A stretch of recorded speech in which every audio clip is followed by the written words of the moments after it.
A hunter was saved by a bear cub. Decades later, their paths crossed again. The first snow of winter had begun to fall as Daniel Hartley adjusted the strap of his rifle across his shoulder. At 52, he was no stranger to the wild, having hunted in the Cascade Mountains since his youth. The forest was both his sanctuary and his challenge, a place where nature's raw power tested even the strongest men. That morning, he had set out alone, chasing the tracks of a deer through a dense stretch of pine and spruce. The wind cut sharp against his face, carrying with it the promise of a coming storm. Daniel pressed on, confident in his skill, but overconfidence has a way of blinding even seasoned hunters. The ground beneath him gave way suddenly, a sheet of ice hidden under a layer of powdery snow. His boots slipped, and before he could steady himself, he tumbled down a steep embankment. The fall was brutal. His body slammed against rocks, and a sharp crack echoed in the stillness of the forest. His ankle twisted badly beneath him. Gasping, he tried to stand, but the pain sent him collapsing into the snow. His rifle lay several feet away, half buried. Dusk was already settling, the temperature dropping fast. Daniel knew the danger. An injured man alone in the wilderness stood little chance against the cold, the hunger, or the predators that prowled under cover of night. He wrapped his coat tighter, every breath misting in the frigid air. The snow kept falling, covering him like a shroud, as fear began to creep in. For the first time in decades, Daniel felt the gnawing edge of helplessness. Alone, stranded, and wounded, he wondered if this night would be his last. But the forest had other plans. The night grew darker, and the storm thickened. Snow fell in heavy curtains, muffling the forest into a cold silence. Daniel's shivers became violent tremors, his body struggling against the creeping numbness. He leaned back against a pine trunk, his ankle throbbing, and closed his eyes briefly. Sleep would mean death, but exhaustion was dragging him under. That was when he heard it, the crunch of snow, steady and deliberate. His eyes flew open, heart pounding. Something was moving through the darkness. Daniel reached instinctively for his rifle, but it was still half buried out of reach. He braced himself, knowing he was powerless. From the shadows, a shape emerged. Small at first, almost clumsy. Not the hulking predator he feared, but a black bear cub, no bigger than a large dog. Its fur was matted with snow, and its eyes glistened with both fear and curiosity. Daniel froze. Cubs rarely wandered alone. If its mother was near, she would not tolerate a human presence. Yet no larger silhouette followed. The cub sniffed the air, then shuffled closer, emitting a soft, mournful whimper. It stopped just a few feet away, tilting its head. Then, in a move that left Daniel speechless, the cub curled itself into the snow beside him. Its small body pressed against his leg, radiating warmth. Daniel sat rigid, too stunned to react. But as minutes passed, the shivering in his body eased. The cub's steady breathing was strangely calming, almost protective. In that fragile moment, something shifted. Man and beast, both vulnerable, had found each other. Daniel whispered softly, his voice hoarse. "You're alone too, aren't you?" The cub gave a faint snuffle, as if answering. The storm raged on, but the night felt less merciless.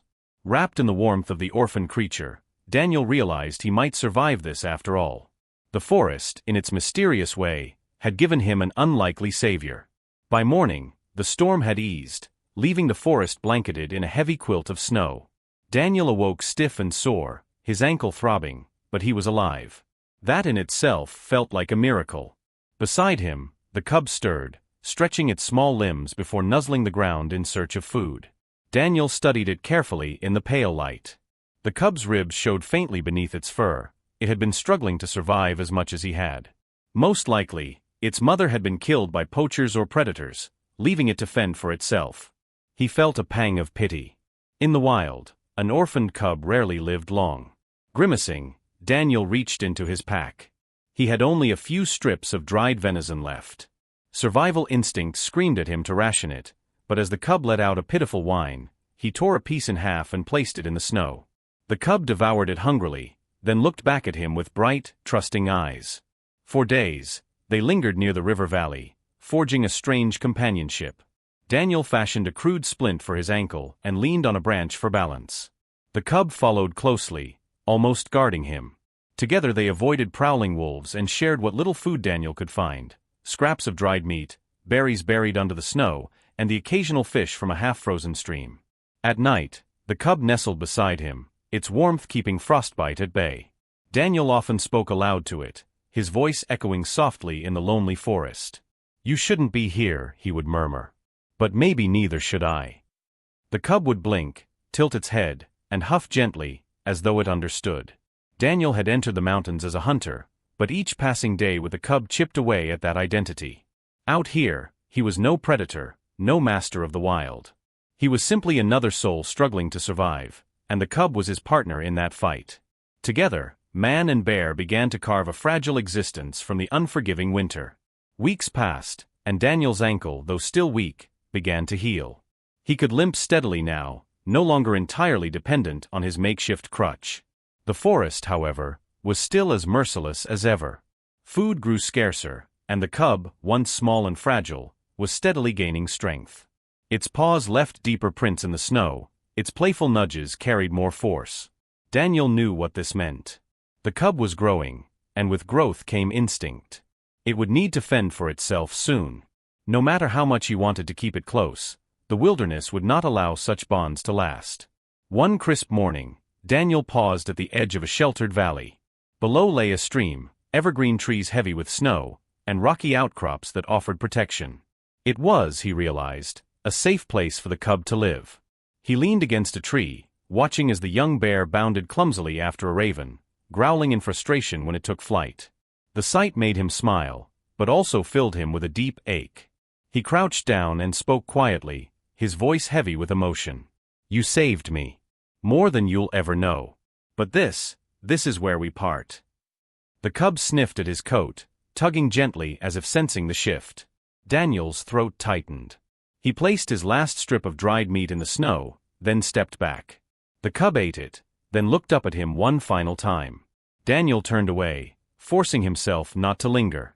Each step felt like tearing away a piece of himself. Behind him, the cub gave a low, mournful sound, but did not follow. The bond they shared would never be forgotten, even if the forest demanded their paths divide. Time has a way of softening wounds, but never erasing them. 30 years passed since Daniel's fateful winter in the Cascades. He no longer carried a rifle on his shoulder, arthritis had stolen his strength, and age had tempered his appetite for the hunt.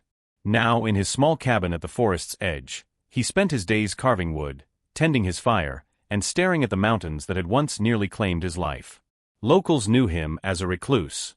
When pressed, he sometimes shared his story of the orphaned bear cub. But more often than not, his listeners chuckled politely, dismissing it as the fanciful tale of an aging man. A wild bear saving a hunter? Impossible, they'd say with a smirk. Yet Daniel never wavered. In the quiet of night, he could still feel the cub's warmth pressed against him, still see those bright eyes looking back with trust. He carried that bond like a secret flame. One late autumn, a group of younger hunters arrived at his cabin seeking advice. The woods, they said, had grown dangerous with poachers lurking, and a massive bear had been spotted nearby.